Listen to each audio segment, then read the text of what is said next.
Welcome to the Eclectic Gamers Podcast. Today is October 8th, 2017. It is episode 45. I'm Tony. And I'm Dennis. And we're going to be talking to you about the normal pinball and video games this go around. Mm-hmm. Yes, but first we're going to talk about introductions. Tony, it's been 2 weeks. 2 weeks. 2 weeks. Yes, what's been going on? Some of the stuff we're going to talk about later, so I'll leave that off, like the Pinapalooza, I'll leave that off and stuff, because we're just going to talk about that later. Right. I've been in a weird gaming mood lately. What do you mean by weird? Where I haven't really wanted to play anything at all. And which is like we talked last episode, the 2 weeks prior, I'd barely played any games except for like Cold Waters.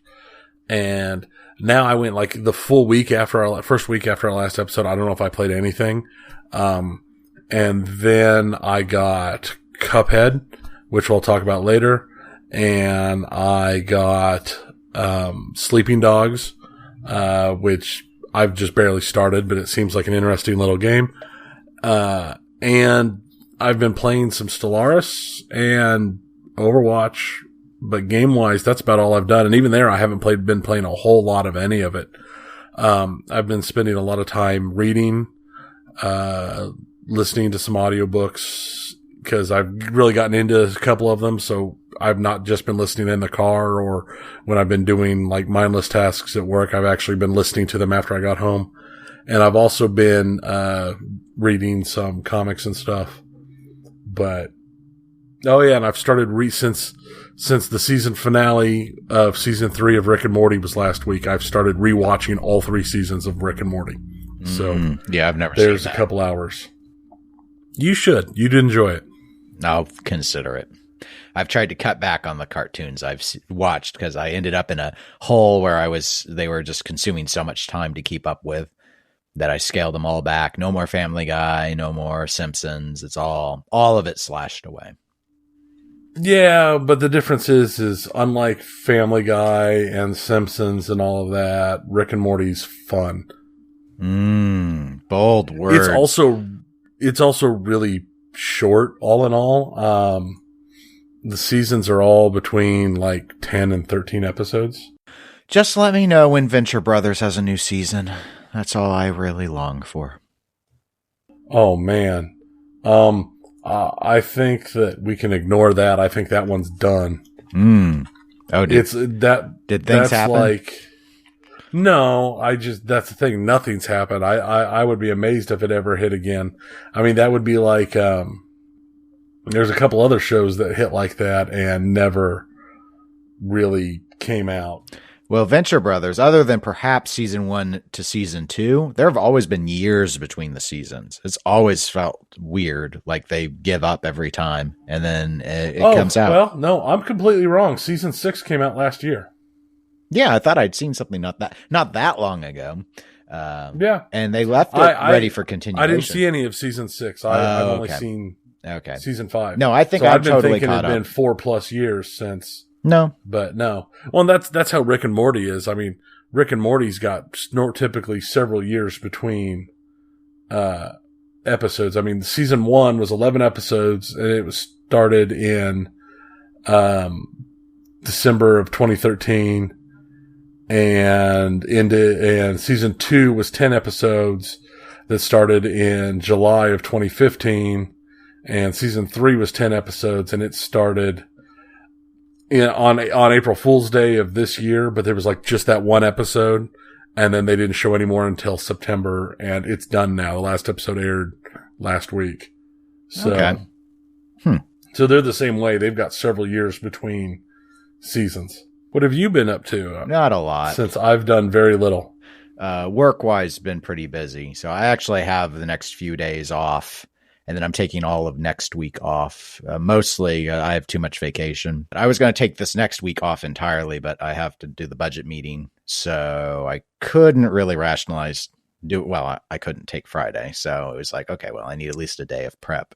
But most of that's hammered out at this point. So given all of that, I haven't been doing too much because I've been just exhausted afterwards. Been doing my Gems of War because they did that title update a few weeks ago. So I've been doing the Gems of War. I'm going to talk a bit more about Mafia 3 because I'm deep enough in it when we get to the video game segment. And I have also done a bit of Overwatch, mostly just arcade mode, Mystery Hero type stuff. And let's see, other than that, not a whole lot. So I guess let me throw out first a correction from the last episode.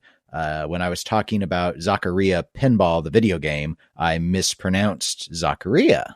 I kept saying Zaccaria. And I had two different people write in with two different pronunciations. So one said it's Zaccaria, one said it's Zaccaria, but acknowledged that Zaccaria is also seen as acceptable. I have historically used Zaccaria, and I started thinking I was emphasizing the wrong syllable for some reason. So I'll probably go back to Zaccaria, which, if it works like Spanish, your I would sound like an E. So I'm guessing Italian's related enough that that's probably the more authentic version. But regardless, we're going to start saying Zaccaria instead. And as people probably heard before they got to hear the lush mellow tones of Tony's voice welcoming them to the show, we have new intro music. Been over a year with the old intro. I actually had complaints about the old intro. People would actually walk up to me and tell me they didn't like the intro. And I would ask why. And then the answers were usually, I don't know. I just don't like it. So anyway, so it's new. So now it's chiptune. And they'll probably not like it either because it's still too plucky and upbeat. Too happy. That's my theory. Haven't you seen a movie trailer lately? You take a happy, upbeat song, you slow it down, you drop the octave a little bit, and you make it really creepy and sad. That's the thing right now. The pilot of that show Inhumans, I think it was Inhumans, yeah. And they had 2 or 3 of the songs done that way in the pilot. I was really annoyed with how edgy they were trying to be. It's like, come on. Why don't you just steal from John Woo and do Somewhere Over the Rainbow, but just gritty and dark instead of just playing it authentically in an offset scene, a la Face Off style. See, I liked it in the trailer for Age of Ultron when they did it with the Pinocchio song. Yeah. I liked that. That was one of the first times I really noticed that thing. But it's a fad now. Yeah, it's a super fad now. And that's super lame. It is. It is. No, I'll agree with you. I liked it then. I thought it was really cool then in that one thing. It's like, oh, that worked really well. But now everybody's doing it. Yeah. Everywhere. Yep. And every once in a while it works. But more often than not, it's just like, this doesn't actually help it out at all. Mm-hmm. So, no, I agree. You're right. 100% right. Have you also seen I know this is completely off topic. Have you seen this thing lately where you're watching, like you go on to YouTube or somewhere to watch a movie trailer, and the first 10 seconds of the trailer is showing multiple fast snippets from elsewhere in the trailer and telling you it's like a pre-trailer trailer. It's like a trailer for the trailer. Have you seen that? No, but I think the only recent trailer I've seen is for the next Pacific Rim. Okay, yeah. No, I watch a lot of trailers because I like watching trailers for movies. And I've noticed a lot of them now, they'll have this thing where they have a pre-trailer trailer that's the first 10, 15, maybe 20 seconds of the trailer will show little snippets from 2 spots in the trailer with a big thing saying what the trailer's about. I didn't know that I just clicked on the trailer for whatever movie I clicked on. And then the trailer will start up in actuality. And it's well, that was really weird. Yeah, I don't know. I don't know why they do that. No, I hadn't seen that, though. Next time I come across a trailer like that, I'll send it to you. Yeah, give me a link so I can check it out. The last intro thing was I did go and pick up a new pinball machine yesterday. So, ooh. Yeah, this one had been listed for a while, for a few weeks. It was a Silver Slugger, kind of near St. Louis. And just with as busy I was with work, I thought, oh, you're going to sell it before I have an opportunity. I reached out to see if maybe they'd ever come to the area. And as listeners probably recall, I've been watching for a Gottlieb Street level for a while, either Silver Slugger or Hoops. I was keeping my eye out for both. And so anyway, it was still for sale. And since I had Monday through Wednesday off, I was like, okay, I actually have a window here where I could probably do that run because it was going to be about 8.5 hours round trip to go get a machine, get this not very valuable pinball machine. And so anyway, the Saturday worked for them. And so I went, and deal went really well. There was, it was listed as working. It was, the balls were out of it. Apparently it was like in a communal place. So some people were messing with it since the owner had less been there. So put the balls in, some of the, coils weren't firing. Someone had unplugged a wire out of the back box. So he troubleshot all that. Functionally, I knew one of the pops wasn't working when we tested it. And when I got it back, I see one of the coils at some stage in its life overheated and melted plastic in it. So it's not pulling the pop bumper. So I've already got that on order, and that's it. Everything else was functional. Well, I've got a few other cosmetic things. Yeah.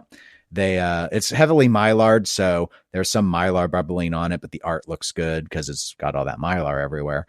So, it plays now even without the pop. You just don't get as much play up there, obviously. So it's weird. It's a weird game. I haven't measured it. I wonder if it's a little narrower than a typical standard body, actually. It's like that. What would appeal to someone like me who does not like wide bodies? The opposite. I need like anorexic bodies. Anorexic body. Is it, has it entered? Have you figured out where it's going to go into your lineup? Because I know your lineup was pretty much full. Yes. Skylab's in the garage now. Oh, you moved Skylab to the garage? Yep. I'll probably list it for sale soon. Because I don't see much point in keeping it keeping it in. It was my first, but you know how sentimental I am, which is, maybe not as much, not as much as a little, I suppose a little. I have photos of it. I'd rather it go to someplace that it'll get played. But the fundamental problem with Skylab, besides that, I don't think the gameplay is very interesting on it, is it's a single player. So whenever I have anyone over, we never play competitive games on Skylab. Yeah. A multiplayer EM would not have that problem. Like if I had a Grand Prix, it would have had better contention than Skylab. And I know Nick's spoken about this, of Nick's North American Pinball Tour, about the value and the enjoyment that you get out of the multiplayers often can offset the added complexity that you might be able to see on the logic side of an EM in the single player realm, because it could keep track of things from ball to ball because you didn't have to keep track for separate players. Yeah. But anyway, so yeah, that's just sort of I'm logical about it. I go off of what's the quantity I put in time wise, and I play Skylab the least, followed by Superman. So it's just math, simple math. So yeah, we'll see. I still need to fix. It's got an intermittent reset issue. I need to clean a few more switches. I think it's just gunk. I worked on it a little bit. It got a little better. I just need to go in and sterilize the entire score reel that controls that. Otherwise, it's probably ready to go. So yeah, it's already in the lineup. And of course, I stack them by height because OCD. So it's between Sharky's and Superman is where it fits. It's a little bit shorter than Sharky's by like half an inch. So I guess that's it for intros. So we can move on over into the pinball segment. And yes, I know that was pinball, but that was just about picking up a pinball game. I've put in a number of games on it already. It's odd. You can see sometime. I'm sure 1990 games. I'll play it at some point. Maybe.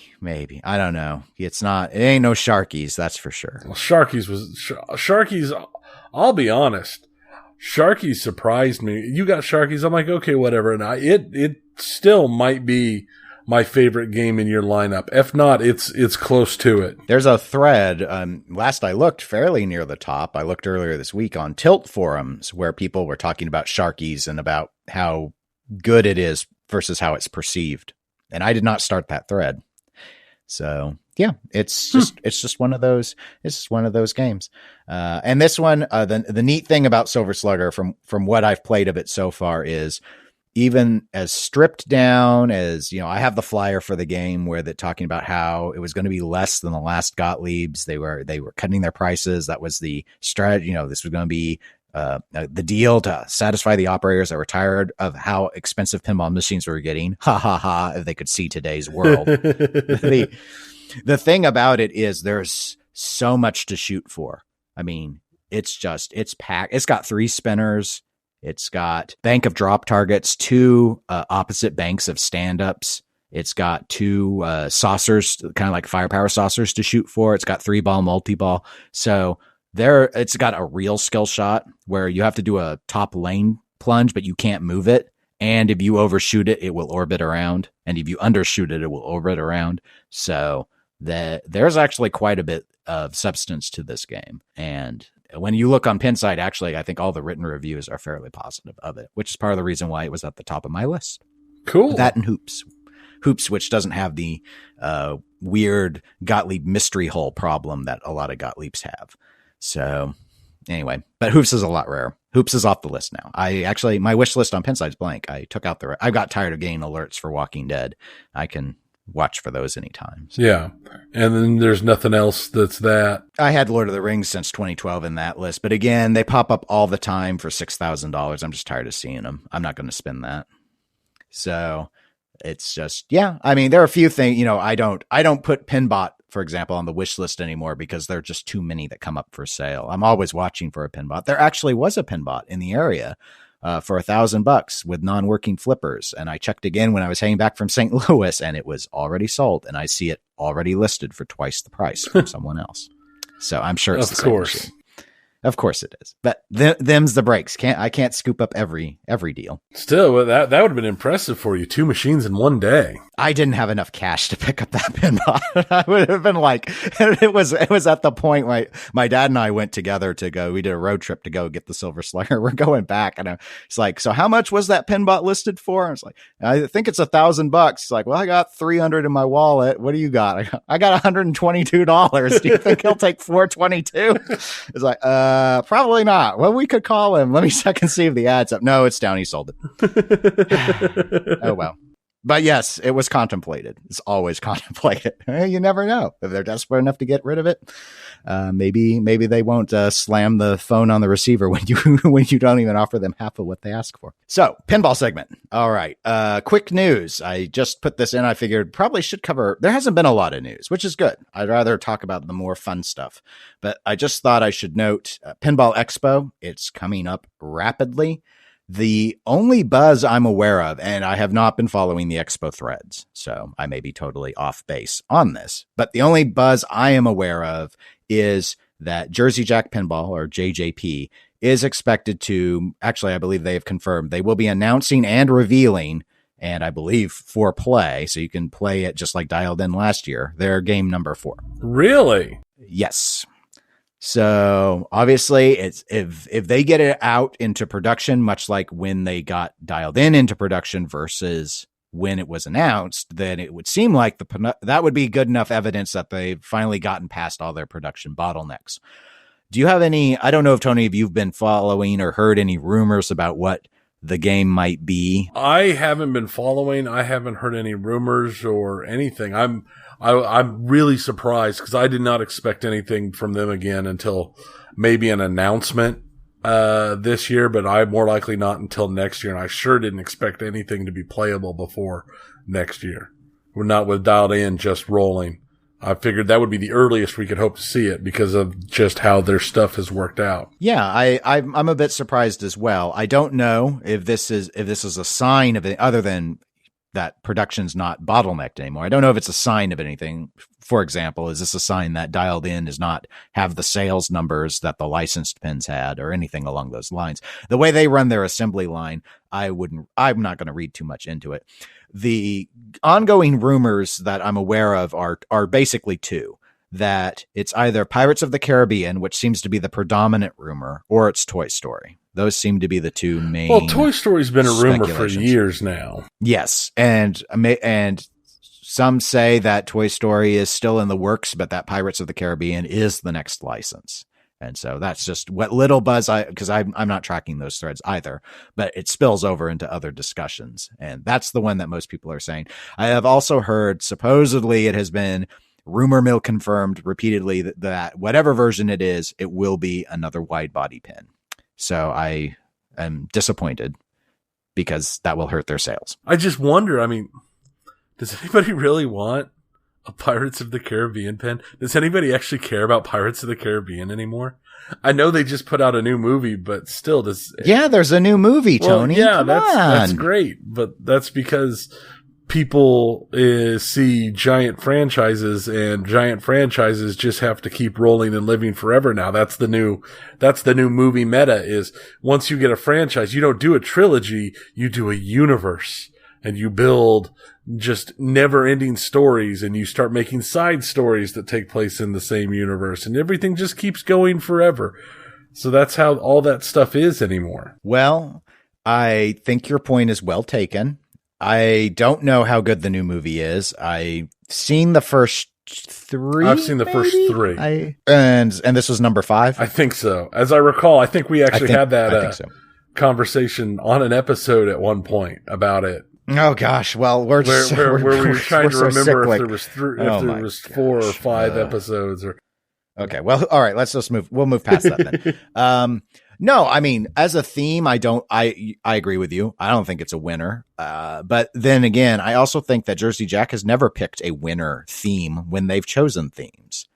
I mean, Wizard of Oz is a timeless classic, but there's nothing about it, I think, that particularly lends itself well to a pinball machine. I agree. Hobbit is a timeless classic. Unfortunately, it's based on a pretty bloated set of films. I mean, again, if you're a huge Hobbit fan, but who's going to be a huge Hobbit fan from a movie perspective? I don't see how, because the movies were nowhere. I mean, they were definitely not Lord of the Rings. That's for sure. No, they're bloated. They're bloated. It's not that the acting's bad or anything, but they're not great films. They're not legendary films.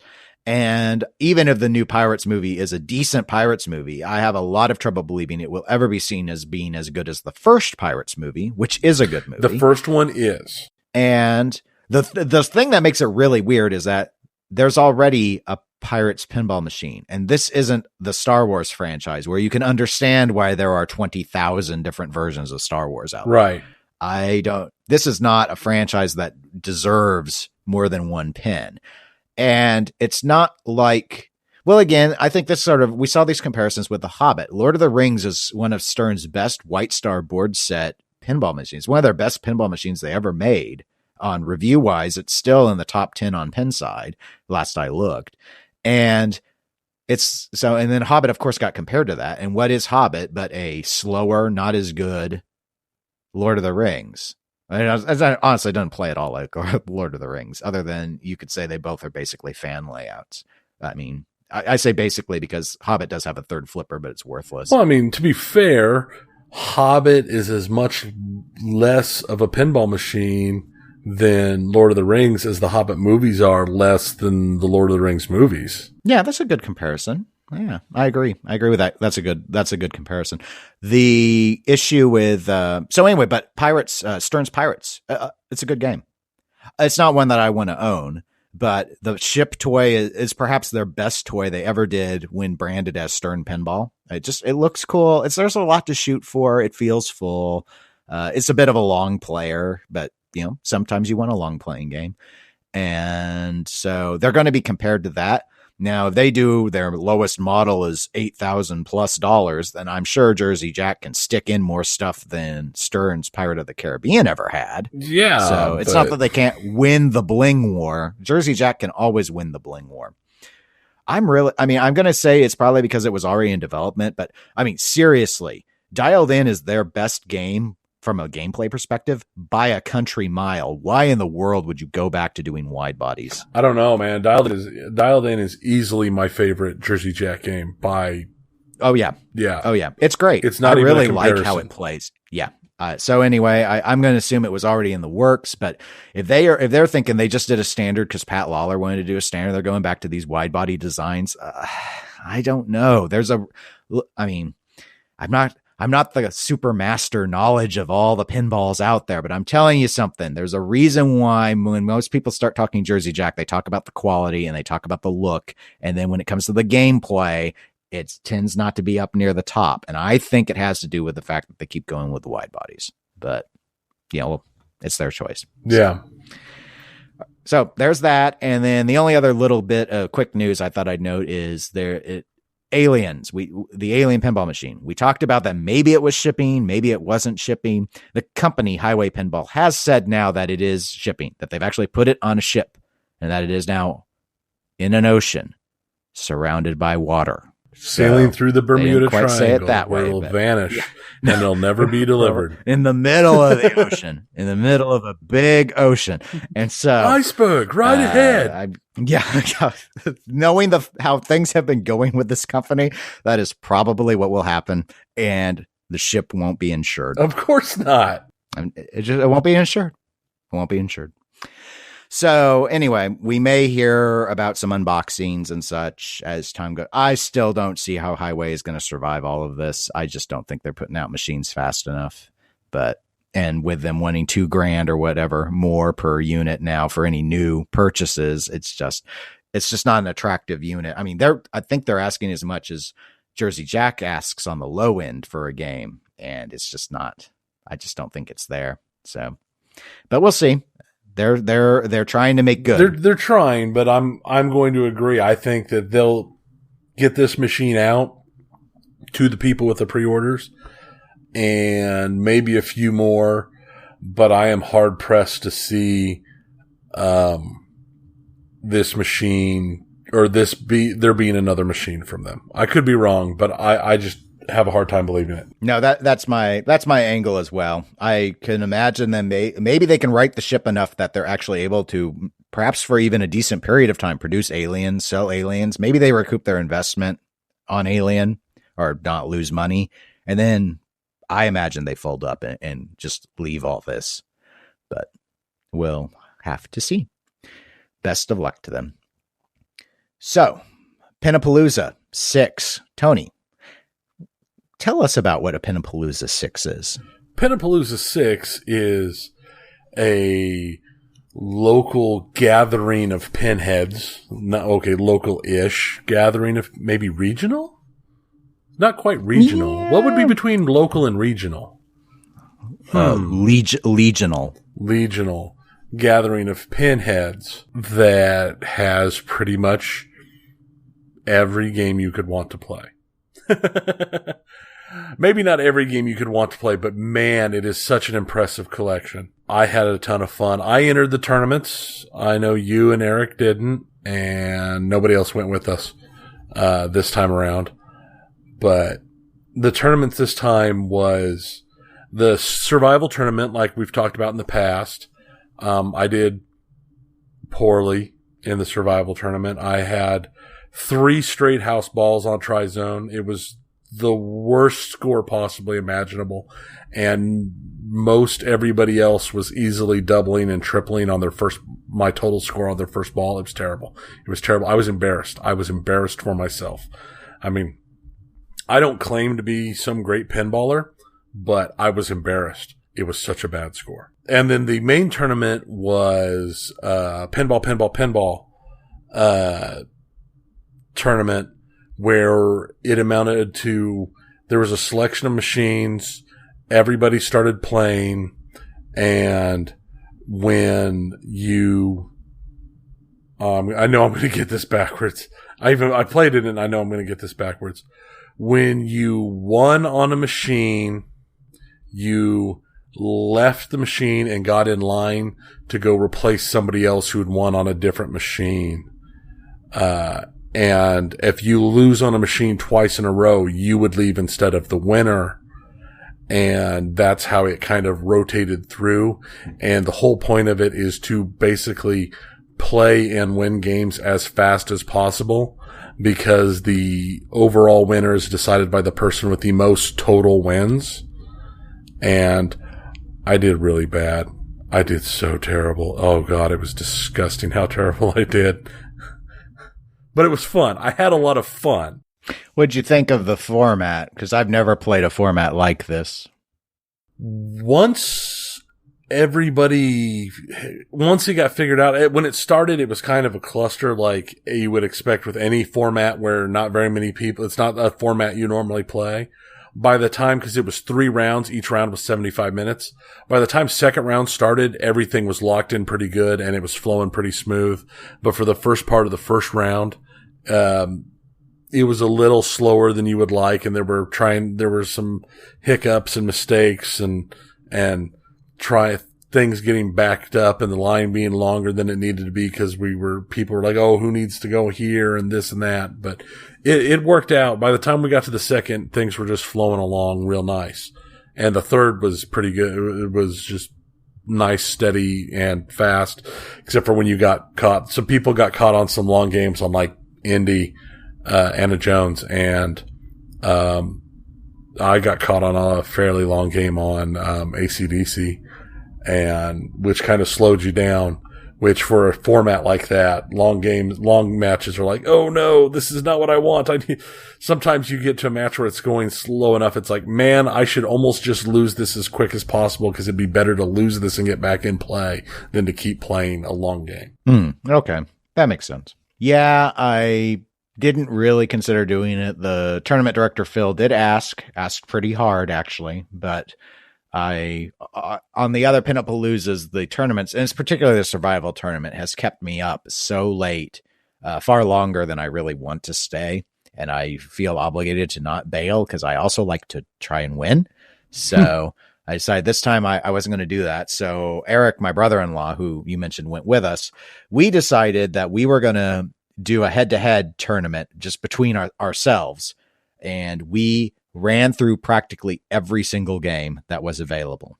If it wasn't turned off or it wasn't on coin drop for some of the other contests that were going on, I think we only missed maybe 4 games or so out of the collection. And as you know, it's a large collection. Pinapalooza is hosted by Todd, who's the owner operator of Big Daddy Enterprises. And his collection varies, depending on what games he's got in and what games are operational. I'm going to say it hovers at around 90 playable units.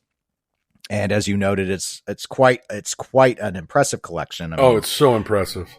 He's probably got, I'd say, all the A-list Williams games that you would name, a number of the B-list ones you would expect, a number of System 11 titles, most of the Class of 81 from Bally, a lot of the famous EMs. We didn't, Eric and I did not play any single-player games, so some of the EMs were out if they were single players. I should go ahead and note that. So we finished off our Pinapalooza quote-unquote tournament, not worth any whoppers. No dollar fee for you, Josh. Sorry. Is 39-23 in my favor. But Eric did very well on certain segments. So I think he won most of the System 11 games. I won your favorite, Furry Cops. Yay, Furry Cops. And I won Pinbot, which I know annoyed Eric because Eric's favorite System 11 is Pinbot. The only problem is it's also my favorite. And so I had to take that one. I did get to put my initials on one game, Special Force, which was up in the garage area. It's a Bally. And Eric, actually, we did play one coin drop game. I had quarters in my pocket. So we played another System 11 we talked about in our tournament, Transporter the Rescue, which is not a particularly common System 11 game. So a lot of people haven't played it, but Todd does have one. And Eric just destroyed that machine. That one, someone had put up over 8 million points and won the cash box for the night. That was one of the little contests. But Eric had the second highest score, at least off of the sheet of people who had written down high scores. And he got to put his initials in on it. And I just let him play the replay after that because he did so well. And he beat my score on his second game as well. I could not. It's not that I didn't get anything going, but he went into multiple multi-balls, and it was just like, holy crap, Eric, try and win that box. So that was definitely his best game of the night. I think he also won most of the Stern games, because Todd does have a few of the newer Sterns like Ghostbusters and AC/DC, Aerosmith, things like that. The interesting thing to me is, and it just shows you just how many different pinball machines have been made and are out there. Todd, with his vast collection, he and I only have one game in common, and that's Superman.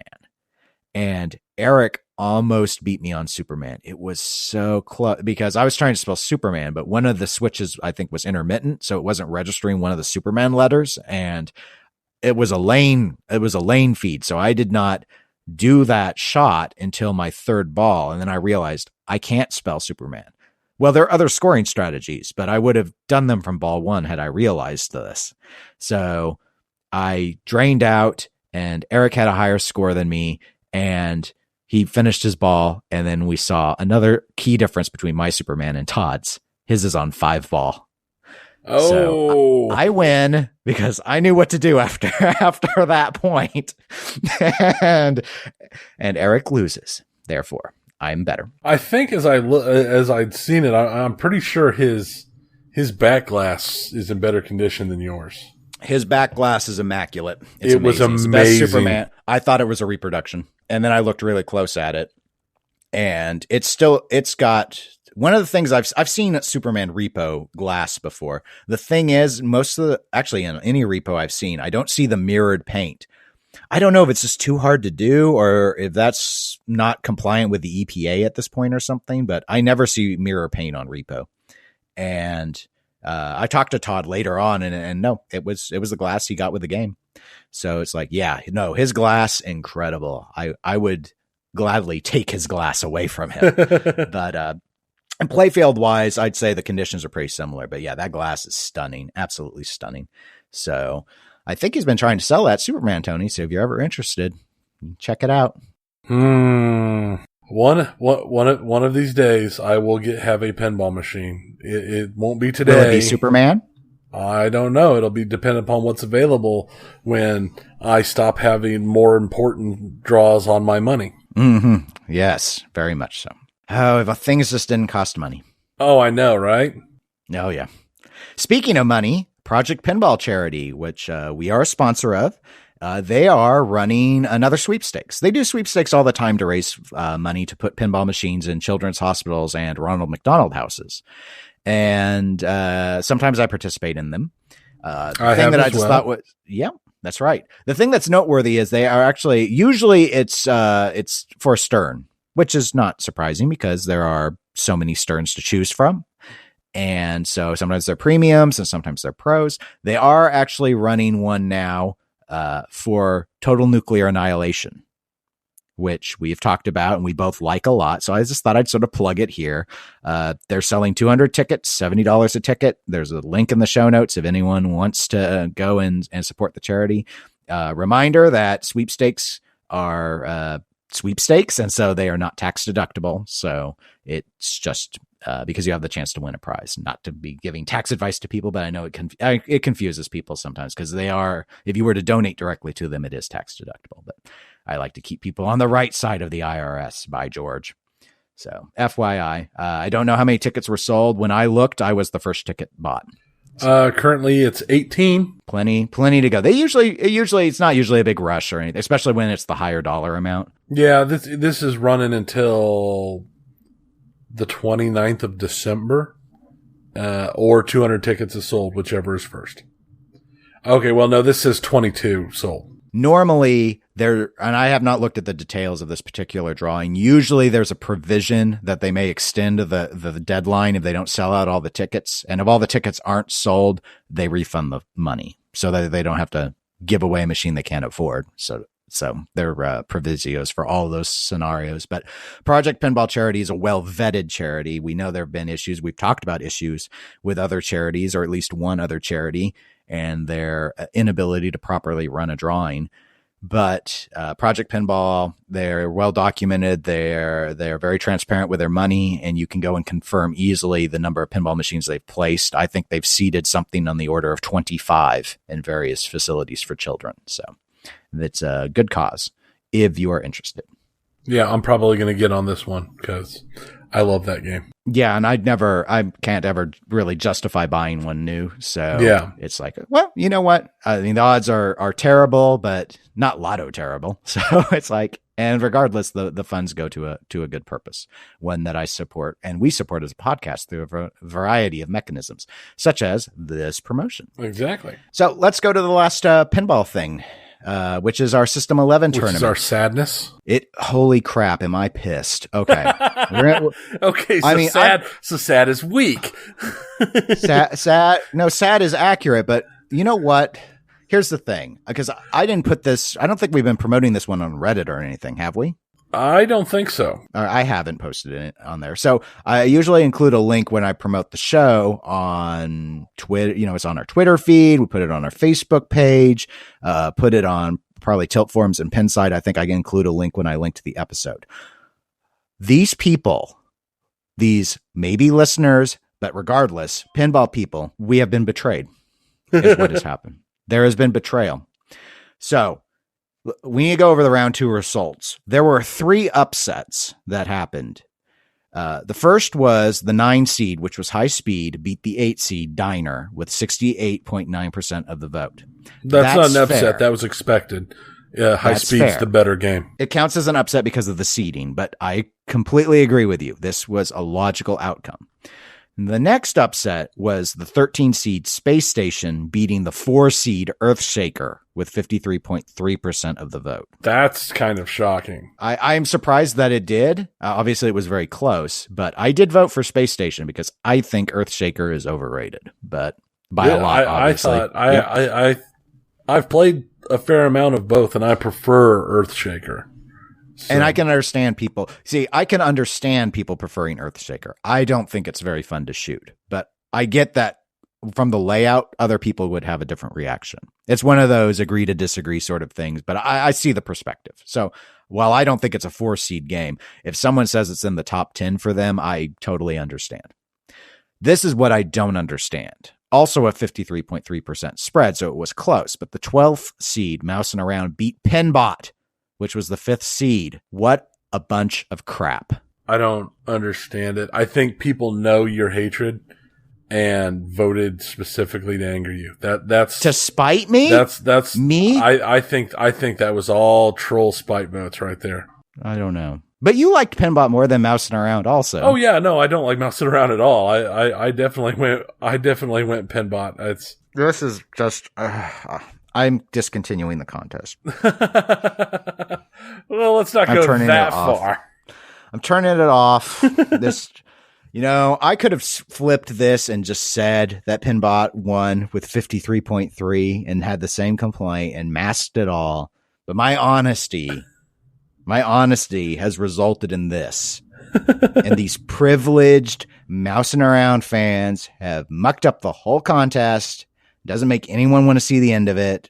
I think it's unanimous that we shouldn't continue it because there's no point because Pinbot has already fallen into Did robot you really oblivion. think Pinbot was going to take the number 1 slot? No, I didn't, but I thought it would beat stupid Mousing Around. Well, I'll agree with you. I thought it would beat Mousing Around, but no, I didn't expect. Actually, someone had asked me on Pinside, and I said I thought Pinbot was going to be in trouble this time. I just thought it would lose in the next round, maybe not the next round because I thought originally it was going to be up against Earthshaker, and apparently it wouldn't have been.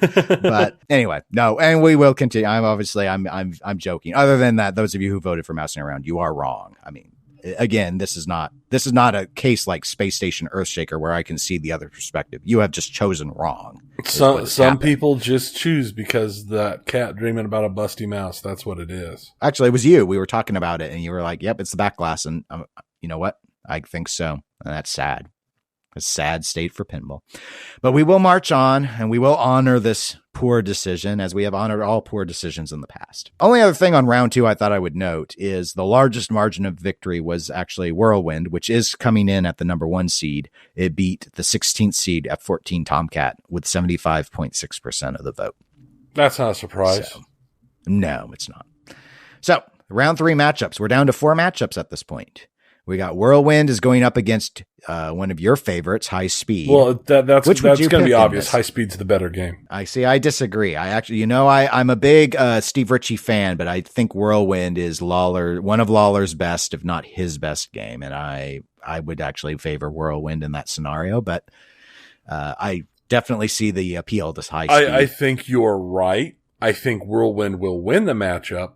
I will be voting for High Speed because I love High Speed. Understood. Yep. And I wouldn't fault anyone for choosing High Speed over Whirlwind anyway. Okay. How about this one? Mousing Around is going against Space Station. I don't know. Both 2 of those games you didn't think were going to last. We could probably just disqualify those 2 and just give whoever the next round would be against them a bye. But yeah, no, I'm going to go with Space Station. Yeah, I'm going to Space Station. Mousing has to be put it in the trap, feed it some decon. It's time. Well, it's time to get rid of it and its little droppings. I'm not going with Space Station just because of my of the Pinbot thing. I think Space Station's a better game than mousing around. I do as well. But if the only reason you would support Space Station is out of hate, I will take that hate. Use it. Use it. Use it and crush this rodent. Hate-based life. Third matchup. Yes. Is going to be Elvira versus Bonsai Run. This one could be close for people. I really enjoy Bonsai Run. Bonsai Run did a lot of things that I thought was awesome. I think Elvira will win. I'll be honest, when I sit down and vote, I'll probably flip a quarter. Because I like both these games a lot. Interesting. Very objective of you. Very Harvey Two-Face also. Okay, final matchup. Taxi is going up against Black Knight 2000. That's another tough one. I think I will go with Taxi. Yeah. I like Black Knight 2000 a lot, but I really enjoy Taxi. I agree. I like how the rules integrate a bit better. Black Knight 2000, the upper playfield just gets a little too repetitive. Great sound package and light show, but I think Taxi's just a better game overall. So, okay, well, those will be the round 3 matchups. Link in the show notes. I'll put the links up. Play everywhere I normally do, I guess, since I can't figure out which one of them was the group of traitors that sabotaged this entire thing. Holy cow. And so with that said, we're out of the pinball segment, so it's time to hop on over into video games, I suppose. And I guess I'll open with a transitional one, Pinball FX3, the sequel to Pinball FX2, big shock, very creative name. It's out. It released after our last episode. You can import tables from the prior version, which is nice. Good.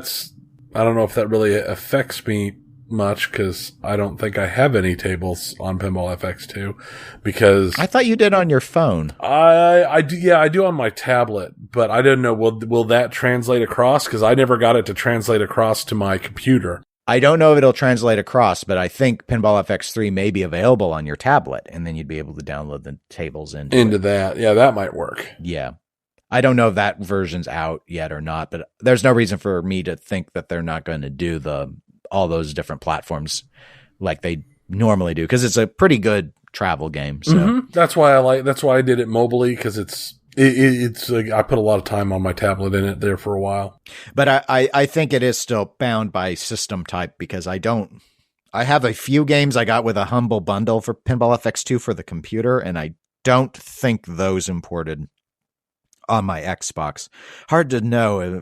I don't think I bought them twice. I try not to buy things twice, but I might have. It was one of the Star Wars packs, so it could have been, at cheap enough prices. I don't care, but anyway, the main notable things that I just wanted to point out, besides that it's out there, is there are a lot of different mode options that they've added into the new version, so you can play in different ways. They have challenges now, and they have tournament modes now, which Pinball Arcade had tournaments, but Pinball FX3 did not. But now you have like challenges will be like high score with just one ball. Go for a score with one ball. And they've also added RPG elements, so as you do things like hit the pop bumpers, you might get a perk that you can equip, which will give you more points when you're in the pop bumpers. So you can actually use power-ups and such. So it's very different from traditional pinball, but this is a video game version, and they've incorporated a lot of interesting features, I'd say, to give you different ways to play the game. So anyway, just wanted to let people know that it is out there. The next game I thought I'd go ahead and jump into is one I've been playing. I put in a little bit of time on Pinball FX3, but not much. Mafia 3. I brought it up on the last episode, but I wasn't very far along in it. I'm still not particularly far, but I am after the first, what I'd call major plot twist in the game. So I've done a number of missions at this point. It's a lot of fun. Looks really good. The driving feels okay. I'm not on the super realistic driving mode. I'm keeping it fairly arcade style. The cover-based mechanics feel pretty good. Sometimes games don't pull that off very well, and this one seems to have done it pretty competently. There's been a higher degree of stealth emphasis than I've expected, with you wanting to avoid conflict rather than necessarily get into a shootout sort of thing. That may change up as you get better equipped throughout the game. And the story's been pretty good.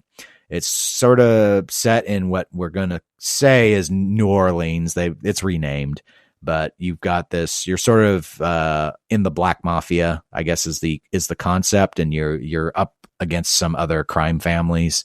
And obviously there's a big emphasis on dealing with racism and such, because this is taking place during the Vietnam era. So sort of late 60s, early 70s.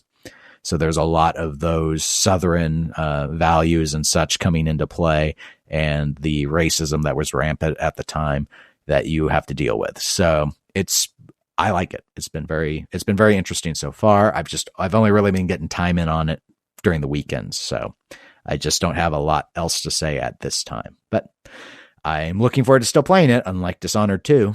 So I'll keep plugging away. That's what you can do. I mean, it's kind of an open world game, isn't it? Yep. I can get in so much trouble with open world games. Like, yes, I'm going to try not to spin into side mission oblivion or exploratory purgatory. Take your pick. Yeah. Take your pick. I mean, because I had that where I was over 100 hours into Fallout 4 and I still hadn't gone to Diamond City yet. I think the Fallout games emphasize the exploration more than most open world games do. Yeah. This has more of we want to be kind of like GTA, but with less totally off the wall stuff to waste your time with. It's not that sandboxy. So it's Mafia 3 is the toned down version of GTA, where like Saints Row is you didn't go far enough of GTA. Yeah, let's go with that. Yeah, bingo. I like Saints Row. I do too. They each have their own place.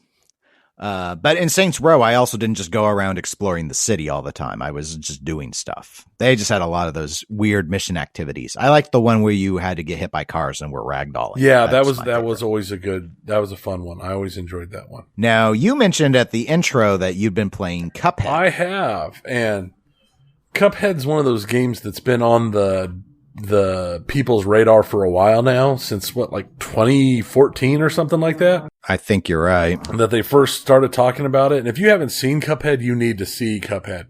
You don't necessarily need to play Cuphead if it's not some people don't like platformers. I'm not a huge platformer guy. I think this game is a lot harder for me than it is for somebody who would be more into the platformer / run and gun type player, which I'm not. So I'm not that great at them. But the art, it's got this beautiful, like 30s cartoon art style. And the music is really good. It has just such a good, ambiance to it. I mean, between the music and the art style and everything, it just feels like something special. The gameplay, it's hard. It's not impossible hard. It's not like Super Meat Boy hard. But it's hard, but not to the point where when something messes up, you're like, well, this is impossible. It's like, okay, yeah, no, I just timed that badly. I'm really bad about stuff like that. Like I said a minute ago, I'm not real great at this type of game. You've played Super Meat Boy with me. I'm not very good at this type of game. But so you feel that the deaths feel fair? Oh yeah, it feels fair. Every time I've died, it hasn't been me going, oh well, that's BS, that's crap. No, it's been like, no, that was completely avoidable by somebody who actually had skill, or played this type of game enough. I mean, I've been playing it not as a sit down and burn through it type game. I've been playing it where I will sit down and fire it up and fight a boss or two. And that's it. I'll spend, half an hour, maybe an hour playing it a little bit, just as kind of a downtime right after I get home from work, or when I'm getting the kids to bed or something. I'll put a half hour in it or so, and then I'll bail out and I'll go do something else. 'Cause it's just kind of a fun little thing that I can see where you could blow through it, especially if you were better at these games, without it taking you a whole lot of time. But I've been enjoying it, and the whole thing just feels good. The controls feel good. Some of the powers feel like they might be a little bit OP, because you can choose kind of your different powers and your different layouts and how things work together. And some of them feel like they might be just a tad OP, but not horribly so. Not enough to help me out anyway, other than making things a little bit easier. But no, it's definitely been a surprisingly large amount of fun. So since you've been playing it in sort of spurts, do you have a sense as to how far along you are in it? I have I finished the first island. There are 3 islands, and I have been working on, I've only played like 1 boss on the second island so far. So, I don't know. You could probably knock it out. I honestly can't say.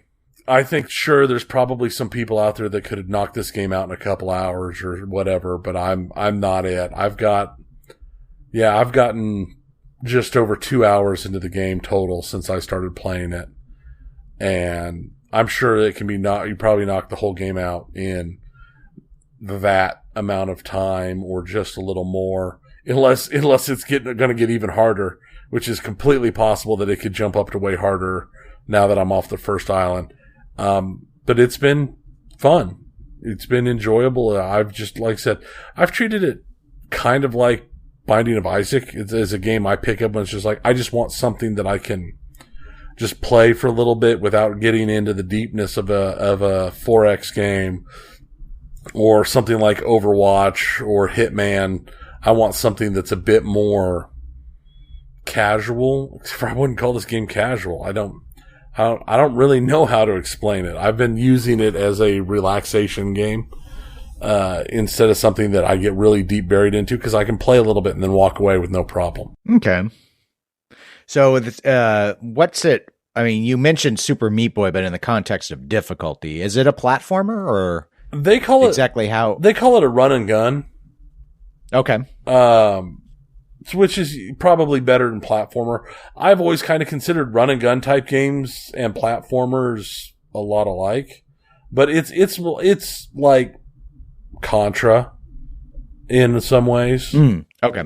Yeah, I'd use run and gun then as the descriptor. It's sort of interesting on the True Achievement site where I do the genre assignment work with a team. We use a definition of run and gun that actually specifies that it includes platforming elements. Yeah. The big issue is, since we're a multi-genre site, I see a lot of submissions from people, especially people who like to track platformer leaderboards, who try and bring in run and gun games onto the platformer leaderboard. And then it becomes a question of, okay, well, are the platforming mechanics heavy enough to warrant inclusion? And this is all getting into a sort of an aside, but in our case, the way we do it is we define platforming as you basically need environmental threats to qualify it. So a game like Alien Hominid would not, it just doesn't have enough places where you're alien. You've played Alien Hominid, haven't you? Yeah, I think I've played it at somebody's house. It wasn't my place. But. Yeah, it is. It's a weird one where you're a little yellow alien. Yeah. Or Contra is a good example. There are some places where you can fall off and die. Yes. Is it enough to call it a platformer? Depends on your perspective. So it's sort of like that. So if Cuphead has a lot of where there are platforms, but it's mostly to dodge enemy fire, and it's not really about making the jumps. Right. It'd probably just be run and gun. If it's got jumps and such where you actually are platforming, then it's probably both, would be how I'd interpret it. Yeah, I mean, thinking about it, it's definitely more of a run and gun because there are platforms whose whole purpose is to let you move to avoid fire and stuff. Like I said, I've always just put those two games, those two game styles together. But this is sure. Very much, thinking about it, it's, Contra or games like that is very much what this is. And, Metal Slug, kind of like the Metal Slug games, which are definitely run and guns. That's actually, it's a lot like, it's got a lot of stuff that feels like Metal Slug, too. So yeah, it's definitely a run and gun. It's been enjoyable. It's a, different type of thing. It's kind of weird because most run and guns, you have lots of like big open levels where you advance the level and then eventually you fight a boss. And in Cuphead, there are a lot of bosses and just a couple of the actual run and gun levels where you have to fight through a level. The first island had like Yeah, the first island had 2 of those, but had like 5 or 6 bosses. Okay. My understanding was the game, when it was sort of pitched or first programmed, it was just boss rush, or it was all bosses. And then later, the run and gun levels were tacked on to add more meat to the product. Yeah, no, I've heard that it's a game that can probably be gotten through, like I said earlier, pretty quickly. And I've seen some people online that are way, way like high level gamers who blew through it much quicker than I have. But it's enjoyable. The art's nice. The music's really good. I haven't had a chance to play it co-op yet. I need to get another controller. Another wired controller so I can play it co-op, because I think co-op would be a lot of fun. I forgot that it had co-op. Yep. Yeah. It has 2-player cooperative.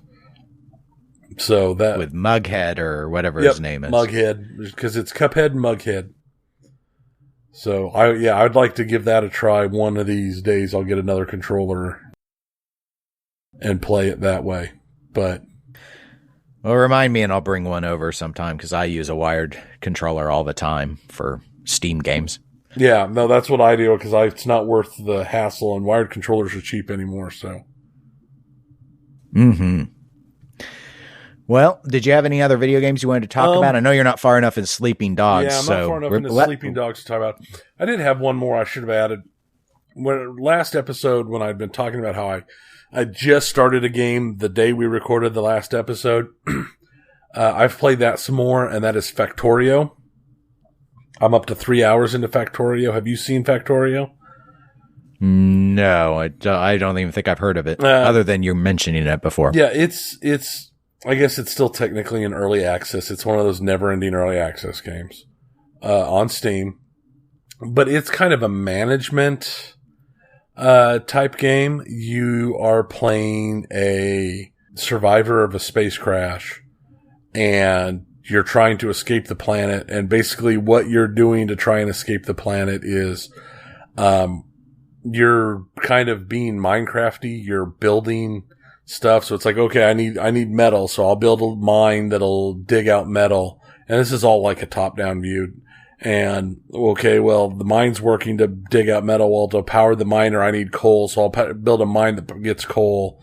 And you build arms that'll shift the stuff from onto conveyor belts to move it to somewhere else where it can go into a factory, and the factory will make things, and then the parts from the factory are shipped onto another conveyor that moves it to yet another factory that uses those parts from a bunch of other factories to build yet something else. So you're basically just creating what amounts to a giant machine or a giant factory world that is trying to make things of a increasing complexity. So you'll start out and you'll design it, and when you build it, and you'll have your stuff will work together and make things a little bit more and a little bit more and a little bit more. So you start out with you building things to build up what it starts. And then the way you design and build everything is so it feeds each other, so they can keep feeding more stuff. So eventually you'll get it. So you've got factories making big things automatically. So you'll just go and pick up the stored stuff that's been stored there, and then go on to continue building more factories and building a defensive perimeter, because there's alien things that rush the area and this and that. It's fun. It's a lot of fun, actually. I'm very, very bad at it. I think I need more time to get better at it. I am not great at doing creating the kind of necessary efficient layouts that make your factories work really, really well. I will get there. I might end up having to sit down and with a piece of paper and make plans on my piece of paper and think about it before I actually build this stuff more. But so far, it's been a lot of fun. It's been real interesting. It's sort of, the more and more complexity kind of reminds me of Kingdom of Keflings. Don't know if you ever played Kingdom or World of Keflings. I think This sounds much more complicated, though. Yeah, I think I played one of the Kefling games. It sounds familiar. If I did, it was at a. Yeah, there was no defensive grid stuff or anything, but it was essentially you would build buildings, and then the plot would tell you to build more and more complex things. So you basically had more and more complex blueprints that required more and more resources, and you'd have these little Keflings, and you'd order them around. And yes, it's a lot the Xbox, like that. You'd move around as your avatar, and you were the big giant, and they worshipped you, basically. Yeah, it would be something kind of like that. Yeah. Okay. Because this was making me think, gosh, I sure wish there was another Keflings game. Because those were very chill. This though sounds like, I mean, first you had spreadsheets in space, and now you've got graph paper. Yeah, and factory. I know. That's why that's one of those things that why can sometimes be really hard for me to recommend games to people, because I'm that guy who plays weird games. Like all the hours I've thrown in lately playing Cold Waters. I mean, I'm up to 84 hours total playtime in Cold Waters so far. And I haven't played it in over a week. It's been almost 2 weeks since I played Cold Waters. And I've got it up to 84 hours played. And I just like weird games. I think that's what it is. Well, they're not hearing about them on any other podcast, so it's good in a way. I only name my boring 2-year-old AAA games. I'm just like the shooter on the bro box with his... And they're just lucky I don't play Madden. They'd never hear the end of it. Holy cow. I wonder if there's a way I can sort my Steam library to show my most played games. I'm pretty sure I know what my most played game is. You have to make your own spreadsheet and track it on your own. Or if Steam doesn't let you, I'm sure there's a third-party site that does it. Yeah. I'm sure my most played game is either Torchlight 2 or one of the Civs. Torchlight 2, I've got 219 hours in. Oh, wow. Yeah. I only played the first Torchlight. I like Torchlight 2 a lot, obviously. Let's see. Sid Meier's.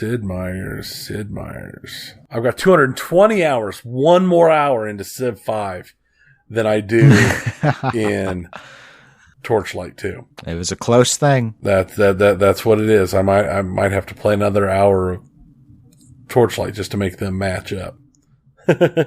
Yeah. Symmetry. It's all about all balance. about the symmetry. Symmetra would be proud of you.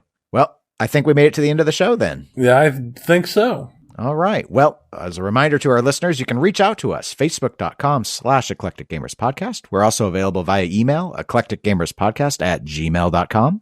We're on Twitter and Instagram as eclectic_gamers, and I've been so terrible on Instagram. I'm so sorry. I had the perfect opportunity to take a ton of good pictures and video and this and that when we were at Pinapalooza, and yet I didn't. Ton of opportunity. I was so bad. Ton. I have got... Why? You know what? I'm not good at social media. I'm just not good at... But you're a social media manager. I am? Well, yeah. crud. I'm going to have to... You're the one who gets to say the Twitch. You get to say the Twitch and the whatever gram. So you must be. Well, and that's I the just other thing say is Facebook. I don't really like Twitch at all. I use it. Yeah, but I use have it. to I don't really like it that much. I mean, I use it, but now Instagram, I like Instagram a lot more than Twitch. I need to start putting stuff up more. I need to take more pictures and do more interesting stuff and sharing anything. It's so sad. I've been so... You need to take a picture of you like giving the horns when you beat Cuphead with the victory screen in the background. There you go. With the horns. There. I've basically written you your entire week's worth of content right there. Yeah. Well, you could do like a thumbs. I mean, you have some creative flexibility. You don't have to do my exact pose, but I didn't know you were such a Texas fan. Well, I think a lot of let me tell you what our analytics say. Texans, very important to us. So all right, hook 'em horns. Keep them happy. We got to keep them happy. And if I later tell you it's time to roll Tide, you roll Tide. We go. Oh man, now I want to watch Crimson Tide. It's a great movie. Actually, I keep wanting to watch it. Ever since you've been talking about Cold Waters, I keep wanting to put it in because I do have it on DVD. I did. Did I mention last time that I went and watched Hunt for Red October? You were going to go I went and watched it, Hunt for Red October. Oh, it was good. It was good. I forgot how good the music is in that movie. That movie's music is just it's killer. I know I own the soundtrack. I've got the soundtrack on CD in my CD box somewhere in the garage, I think. I might need to dig it up and rip it to a format that I actually listen to. Like 8-track? Yeah, I need to rip it to 8-track. That's what I have to do, is rip it to 8-track. The whole album had to be good with 8-track because you couldn't be skipping around all the time. The other option is to fire up Spotify and just search for Hunt for Red October soundtrack. Oh, yeah. Good old Spotify. Okay. Well, everyone, obviously we've reached the extent of our content because we're now gone into the eclectic movies, which is always a risk with us. Yeah, it is.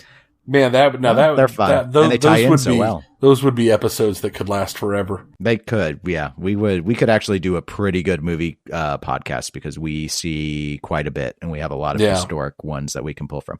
But at least we get to tie them in well with video games and pinball. They love these themes. Yeah, there was a Hunt for Red October video game on Game Boy and Super Nintendo. I remember them. I owned the Game Boy one. I did not own the Super Nintendo one, I don't think. I think I rented it. I don't own either of them now, but... Yeah, it's been a long time. I don't know if I think I've got the Super NES games in the basement somewhere, but I have no idea. I didn't own all that many Super Nintendo games. But, well, until next time, I'm Dennis. And I'm Tony. So long, everyone.